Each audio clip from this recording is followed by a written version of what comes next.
Assalamualaikum warahmatullahi wabarakatuh. Halo teman-teman, perkenalkan nama saya Rania. Saya dari kelas 11B Sekolah Indonesia Mekah. Hari ini saya akan membawakan cerita tentang Si Pitung. Si Pitung lahir di Jakarta pada tahun 1886, tepatnya pada masa penjajahan Belanda. Nama asli Si Pitung Ahmad Putih Kusuma, anak dari pasangan Bang Piun dan Mak Inah.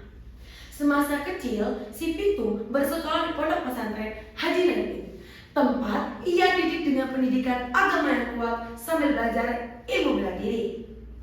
Ia juga dikenal sebagai pribadi akhlak yang baik dan disukai oleh warga sekitar. Suatu hari, Si Pitung yang waktu itu masih berusia 15 tahun ditugaskan oleh sang ayah untuk menjual seekor kambing hasil ternak keluarga di pasar Tanah Abang. Setelah berhasil menjualnya, ia berjalan pulang dengan perasaan bangga dan tak sabar untuk memberitahu sang ayah.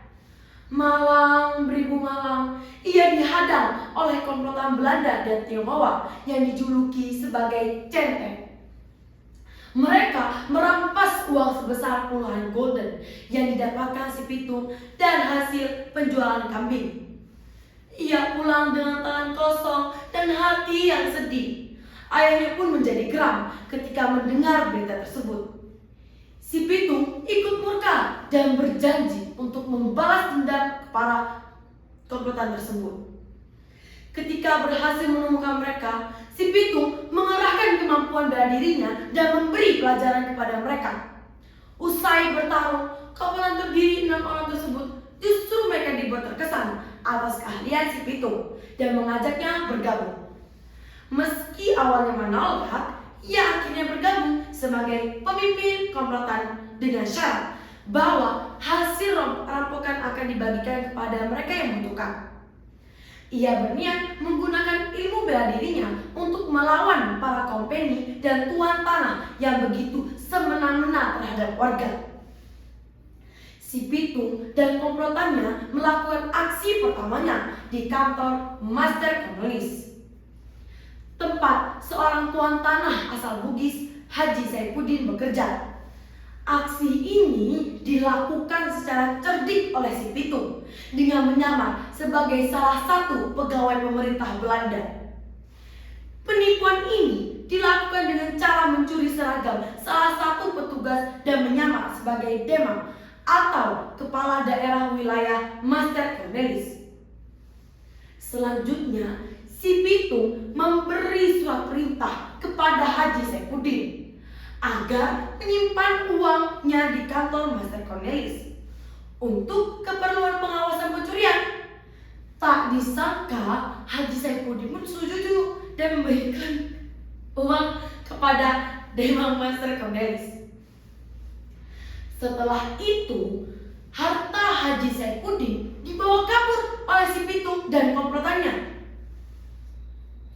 Merasa berhasil melakukannya tanpa menimbulkan kerugian pihak berwenang, Si Pitung dan komplotannya terus-menerus melakukan berbagai perampokan. Hingga suatu hari, pihak berwenang menemukan jas hitam, seragam polisi, topi yang digunakan untuk tipu muslihat, dan juga uang rampasan sebesar 125 gulden. Kabar ini pun perlahan terdengar dan menggemparkan warga yang mengkhawatirkan hartanya akan dicuri oleh Si Pitung dan komplotannya. Pihak berwenang pun lalu memutuskan untuk memberitakan ini di sebuah surat kabar dengan tujuan untuk memburu mereka. Bahkan disiapkan ganjaran uang sebesar 400 gulden bagi siapa saja yang berhasil menangkap Si Pitung dan komplotannya. Meski ketujuh orang tersebut diincar, Si Pitunglah yang paling diincar lantaran perannya sebagai ketua. Akan tetapi pencarian tersebut selalu berujung nihil. Padahal sejumlah detektif juga ikut turun tangan. Sebenarnya beberapa kali para pihak berwenang sempat menemukan Si Pitung dan mencoba untuk menembaknya. Namun, selain ilmu bela diri, si Pitung juga memiliki sebuah kesaktian yang terus-menerus menyelamatkan dirinya dari tangkapan polisi dan malapetaka lainnya. Kemudian, pencarian terhadap si Pitung terus-menerus dilakukan. Kali ini, kepala seorang polisi kolonial bernama Van Hine turut membantu mereka menyisiri daerah Kampung Bambu dan sekitarnya, tempat si Pitung sering beredar dan beraksi. Suatu hari, Van Hine mendapatkan berita dari salah satu informan bahwa si Pitung tengah berada di wilayah Tanah Abang.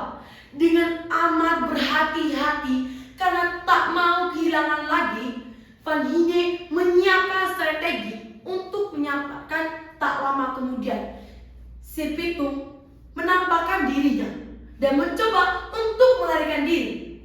Namun, Van Hine dan pasukannya berhasil menangkap dan menembak kaki si Pitung.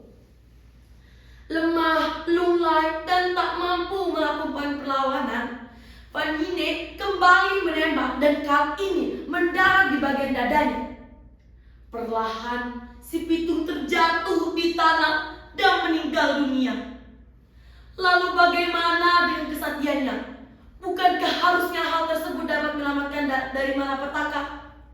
Tapi ternyata sehari sebelum Pitung memotong rambutnya hingga kesaktiannya hilang, diketahui untuk mempertahankan kesaktiannya, ia tidak boleh melepas jimatnya, yaitu dengan tidak memotong rambutnya.